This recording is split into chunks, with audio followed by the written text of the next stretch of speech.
Louis C.K. is a good guy. Very funny comedian. He definitely says some things I wouldn't say. He always says the N-word, and I don't understand that. I guess some people, freedom of speech, they think they can say any word, and I get that. Just me personally, not getting involved. I just never thought it was that funny. It was always a little cringy, but some people do. Anyway, Louis C.K. had a lot of heat, not just for saying that. He was always a comedian who just didn't care, and people loved him for that. And then he got in some weird scandal where, we'll talk about that later, but I want to talk about why he's in the news again today. He put out a new special, and it barely even got out. Maybe they let the press in, and all the press is calling him alt-right now. So, like, Louis C.K., who knows if he's even conservative, but he might be liberal. He's just, like, super funny, super honest. I'm talking about his stand-up. And he says, like, things that are just, like, messed up sometimes and funny. Here's the quote they're getting mad at, and I'm not even going to say his name because we'll talk about that too. He said, "You're not interesting just because you went to a high school where kids got shot. Why does that mean I have to listen to you? You didn't get shot." And then he made a joke about it. So he's talking about the Parkland kids, or other kids, basically saying, just because other kids got murdered at your school, why do I have to listen to you? And outside of the politics of it, left or right, gun control or not gun control, it's pretty basic, honest sentence. Like, yeah, I agree. There's conservative kids like Kyle Kashev and the Pollard, the father, and there's liberal kids like he who must not be named, she who must not be named, he and she who must not be named, or else you'll get banned from Facebook. So they're like Voldemort to me. I don't even say that. I've never even heard of them. I don't know the liberal Parkland kids because it's like Voldemort. You don't say the name, or else you'll be banned from the groupthink in 1984. So that's why I don't get banned. I know their little game. So, people shouldn't have to listen to them. And someone on Twitter made a really good point. They said, he who must not be named, first of all, he wasn't in the same building as the shooter. Second of all, he was doing gun control interviews, which should be very skeptical. Who's his mother, who's his father, who do they work for, and then he's just in the closet with a camera doing gun control videos. I was questioning it for a while. They started deleting videos because, they can't accept the truth. And I was like, okay, I'll get off that topic because I don't even know who this guy is. I never heard of it. But anyway, it's like nothing about that made sense.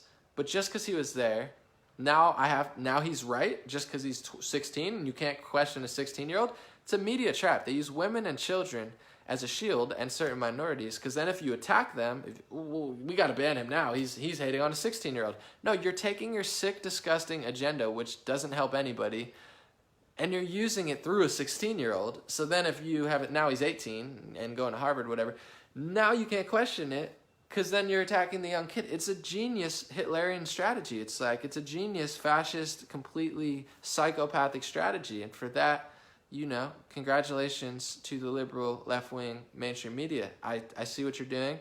You're very successful at it. You've brainwashed millions of people. And, I would be impressed if I wasn't so disgusted. But that's why I don't talk about the kid. But what Louis C.K. said, he's totally right. People shouldn't have to listen to them. They don't have to listen to them just because you're a kid. And here's the thing. Yeah, there's activists on both sides, left and right, but it is always in the back of my mind too, even with Kyle Kashev and Andrew Pollard and from the he and she who must not be named on the left, they're exploiting the murder of, someone in their school. They might not have known anybody. It might not have even been near them, but they're exploiting that and using it for fame in their political agenda. I'm not saying they're bad people. I'm not saying they shouldn't do it. I'm not saying it's the wrong thing to do. I'm not really sure. But that is essentially what they're doing. Like, not to compare myself or others, but like some people, they do this, and then they get famous off of this or that. And like something really breaks through for them. Like, it's just the truth. Like Kevin Hart worked really hard and then he got this. Me, I've rapped and like then I started making videos and talking about stuff and then things gradually got up. Like, they're overnight successes because other people got murdered. I don't know that makes them any bigger of an expert, and it is a little skeptical of a way, but like I said, it is what it is. It happens. They believe in what they're saying on both sides, and they want to use that tragedy to try to help people in their way. I'm not knocking it. It is just kind of a strange way to get famous, and especially the way some of them use them. it is cringeworthy. Others I find, refreshing and nice, but it is what it is. But Louis C.K., it's like comedy should not have to be called alt-right. And this is the trickle, and I hope my liberal and progressive and comedian friends who are liberal really understand what I'm saying. They've used alt-right and they've used white supremacy as a scapegoat to achieve an agenda of total control. And I've never been that critical of those people, not because I'm alt-right or a white supremacist. It's because I know their tricks, and people get it misconstrued. Oh, anomaly, he's so crazy, he's this and that. No, I'm a year ahead of what they're doing, and I saw it unfold slowly, and I protect myself from what I know they're going to do. There's a reason that, why haven't you been banned or blocked? It's because I really carefully pay attention to what I say and do, and some people don't. And then they use that as they use that as good press anyway. If you get banned, honestly, a lot of times you make more money and get more fans than if you didn't get banned. So, but certain times it does hurt. Anyway, what I'm saying is, first they used white supremacy and neo-Nazism and far right-wingism from an event that seemed pretty manufactured, to be honest. You had people busing in from all over the place. You had the most extreme people I've never seen, and I'm sure some of them were real. It's not that I agree with them or I act like them, neither of the sort, but they put a trap there. So I'm pro free speech for everyone, even the craziest person I disagree with. Although if you're like threatening people violently, yeah, you should probably get charged. I'm for free speech. So they trapped you in this way. Now you can't be pro free speech. So they're tearing down buildings. There's neo-Nazis, white supremacists. For 40 years, all these liberal news or liberal organizations that claim they did that, whatever it was, I can't think of the name of it, the big speech organization, they protected the speech of these people, albeit they didn't agree with them. That's what free speech was about. And like little KKK groups marched throughout New York City like once a year for 10 years, and no one cared. No one, like, people just ignored it. Like, no one was like, oh, we got to go confront them. Everyone was like, all right, these people are pathetic, and no one cares about them. It is what it is. It's like I said, I don't agree with it, but for someone who's free speech, it's like I'd rather defeat the argument. I'd rather talk to Richard Spencer or Jason Kessler, and I'd rather systemically say why I don't agree with him on his racial views. That's how I like to win debates. I don't like to shut people out of existence and then claim I won. Doesn't sit right. So that was the big trip. But also, now they've used neo-Nazi and alt-right. They give that a brand. Think about the branding. I'm gonna do a whole cast on branding and brainwashing because I've kind of got it all figured out. But they do unite the right. So that's the name of the Charlottesville thing. So unite the right. It's right. It's got right in it. So it's blaming the whole right. It's uniting the right. It's like you. We got it all right here. So that alt-right, neo-Nazi, right wing. That's them. And now they're seeping that into every category. So if you don't agree with them, you could be a lifelong liberal. Like I know Jimmy Dore and Tim Pool are liberals who are some of the best on the left, and they get called alt-right and neo-Nazi and pedophile, like things that they've never done. They get called that because that's the trap. You start with that small group, you use them to block free speech, you use them to block that, you use things like Parkland as I'm right, and if you disagree with me, you want kids to get murdered. I'm right, if you disagree with me, you hate Mexicans. I'm right, and none of it's true. And then they're spreading. So now it comes to Louis C.K.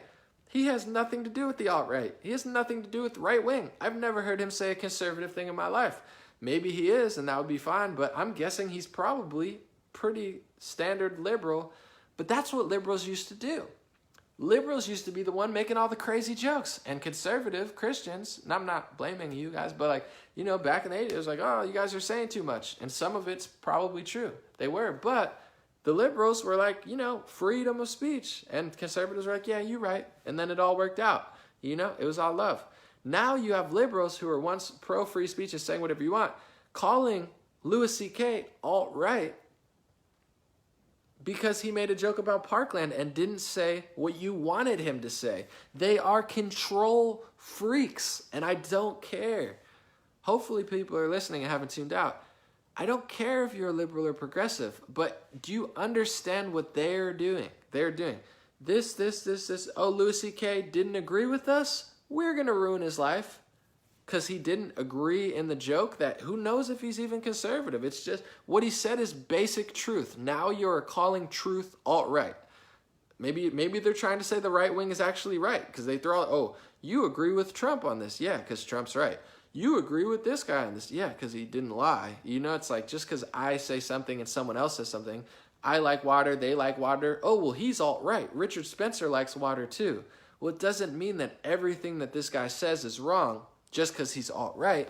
He might be wrong about or disagree with me on 5, 6, 7, 8 things, and then maybe there's 2 things that he says that I'm like, yeah, that's true. Just like liberals. Like, I don't like Bill Mayer, but when he says stuff about radical religion or he says stuff about free speech, I'm like, yeah, I agree with that. Like, I don't live a lie where I disagree with every person just because I don't agree with them completely. That's called sheep mentality. That's called fascism. That's totalitarianism. That is what the left wing is, whether people realize it or not. You could say you're outside of it, but at what point are you just going to admit where this oppression is coming from? We're losing the right to say anything. And what he said about the school shooting is totally right. They should be more cautious about profiting and exploiting the murder of other people. They should be very careful of that. Even people like Kyle Kashuv, who I tend to think is a good guy, like, yeah, you should tread carefully because you're basically only famous because other people got murdered and you're now taking advantage of it to push your political agenda. It's a dicey subject. That's why even you don't hear me that much. You don't hear, oh, well, Molly Tibbetts. I made a joke about it earlier, but it's like, it's very dicey when you use other people's death for your political agenda. I mean, things you can say, things you can't, but they should have to be careful. Louis C.K. should not have to be careful about his perception of them. Now he can't criticize those who should be criticized because they don't want them to criticize. It's absolutely terrible. And before I wrap up, of course, I don't want to talk about Louis C.K. too much, but his whole situation too. I don't know what Louis C.K. did to upset the comedian or liberal gods. I'm not sure what he did under the surface, but I know his press has been horrible the last year and a half. And I guess what I want to say is, you know, his situation, when you really read and listened to all the stories, it was a little odd, as some people's fetishes are, but it really wasn't. It didn't sound rape. It sounded like he would invite girls to his hotel room late at night. First of all, if you're a woman, common sense, just like if a guy, hey, Anomaly, you want to come to my hotel room for a meeting at 1 o'clock? Like, no, I don't. Because either you're going to try to hook up with me, guy or girl, who knows if you're gay or bi or whatever, or you're probably trying to do drugs or party or something. I'm not going to Louis C.K.'s hotel room at night and be like, oh, maybe I'm going to be the next comedian to rise. Then it's your fault. I'm not, you know, maybe that's unpopular to say, but it's like, that's your silly perception of like that. Anyway, then he asked them, I guess, if he could masturbate in front of them. And then they either said yes, and he did, or they said no. Sarah Silverman admitted that he asked her to do that, and she said yes and thought it was funny. That's literally in a thing. So he had a weird fetish. There's nothing, like, he's getting all the bad press. People like Kevin Spacey, I don't know if this is true or not, but like allegedly raped or like had sex with a kid. Like, there's a huge difference. Like, okay, weird fetish where people had to agree in and they disagreed and they got mad and ran to a feminist magazine. It's not that big of a deal, but Louis C.K. gets the worst press. Meanwhile, human trafficking is a real thing that they act like it's not real. Like, oh, thousands of kids are just getting raped and enslaved, but that's not the big story. It's not the big story for a reason. Just like everything's not the big story for a reason. They keep you like focused and dialed on stuff that doesn't matter for 2 years. And Louis C.K., it's not the big scoop. And I really hope more comedians step up and speak about Louis C.K. and how what he said about Parkland is there's nothing wrong with it. And I even go against conservatives. Now I'm going to make some people here mad. When whatever her name was made an abortion joke, I don't agree with it. I don't think abortion is a great thing.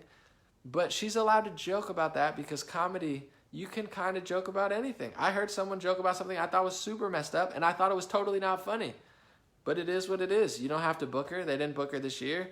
I don't think anything's off limits with comedy, even with free speech. Like, I don't know.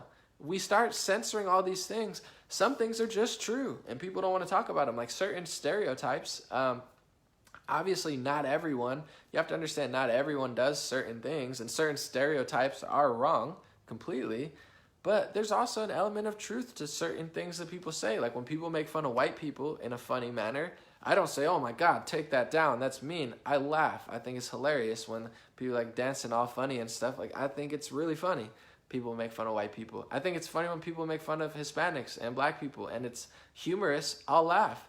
I don't think any should be off limit. Just say it. And then if it's not true, say it's not true. Like, everyone's so sensitive. Oh, I don't do this. Like, maybe you do. And maybe that's why you're so mad, is because you do it and you want to pretend like that's not who you are. And I just want to say, too, with all cultures and stuff, and genders as well, we're different. You know, we're a little different. We're all human. We all bleed blood. But, like, a man has a penis. A woman has a vagina, unless they do their thing and try to yell at everyone or do their thing respectfully. Either way. But what I'm saying is, like, guys and girls, we're equal in the sense of, like, yeah, we're no one's better than anyone else. But we're different creatures, clearly. Like, we're made differently. So different ethnicities, you can just see people have different features. People have different skin colors. People have different, seems like they excel in different areas on a whole. But on a whole, it's not true, because you could be anything. You could be a woman in tech. Doesn't mean there's anything wrong with you or you're a diva. It just means you're unique, and that's what happened. But I just think it's, and I'll get more into this probably in the new year. I think it's pretty harmless if you respectfully explore these types of things and differences, and no one wants to do that. Don't call me that. Like, if I'll give you an example. I'm a man. It's sad I had to think about that, but I'm a man. If I went into a convenience store and someone called me a woman, I don't know that I would care. Just to be honest, I don't have this like butch mentality of like, yo, I'm the manliest man ever. Like, my actions will speak for themselves, and hopefully I don't have to snap, but like, I don't have to defend myself. But I don't care. If someone called me a woman, I would probably just laugh and be like, I'm not self-conscious about my hair. So it's like, just because you're transgender, I don't know if you guys saw that whole video that blew up. Some transgender freaked out because some guy called him a man, and he or she looked like a man. Wasn't the most surgeried or makeuped person out there. Wasn't the most trans I've seen, just to keep it real. And then he got all mad. It's like, that has nothing to do with your gender or your lack of gender or your switch of gender. That's you as a person. And I think a lot of people just don't want to take self-accountability for anything. And that's what's making conservatives really upset, rightfully so.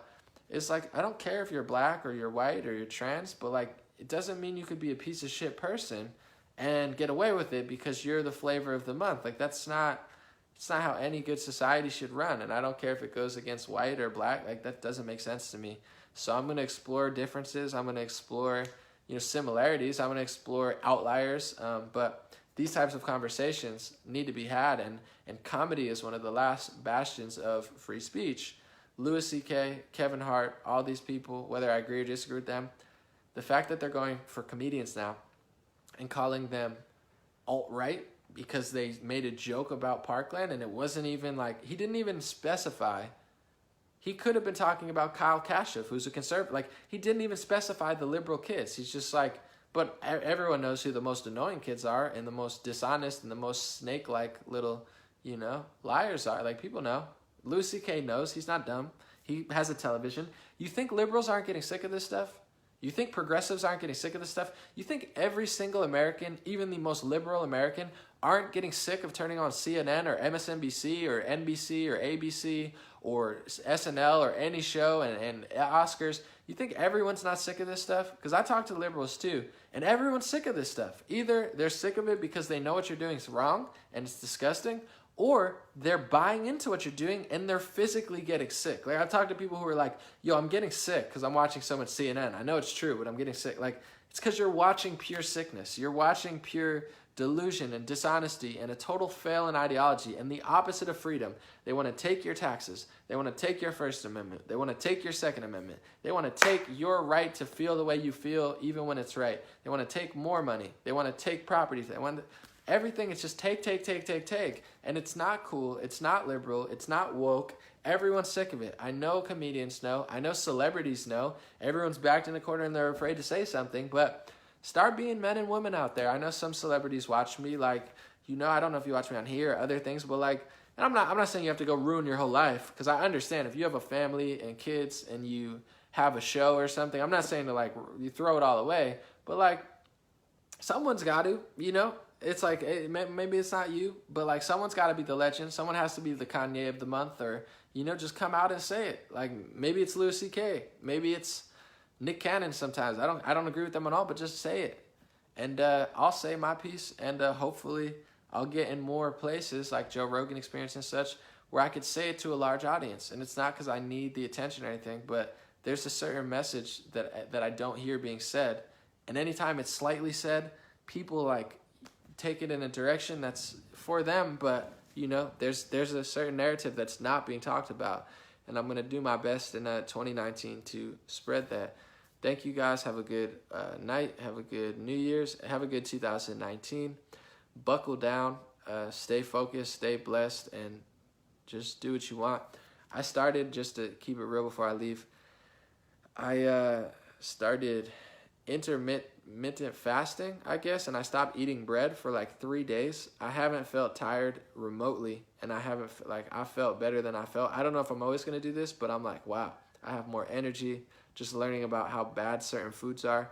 But on that note too, the dude, he was 112 and he died. He was a veteran, and he said he like smoked 12 cigars a day and ate milk and soup and all sorts of stuff. So to each their own, whatever works for him. He lived to 112, and he just ate like milk all the time and just drank 4 cups of coffee.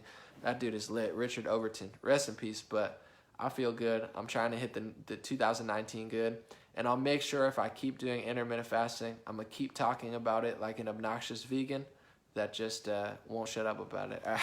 Have a good night and New Year.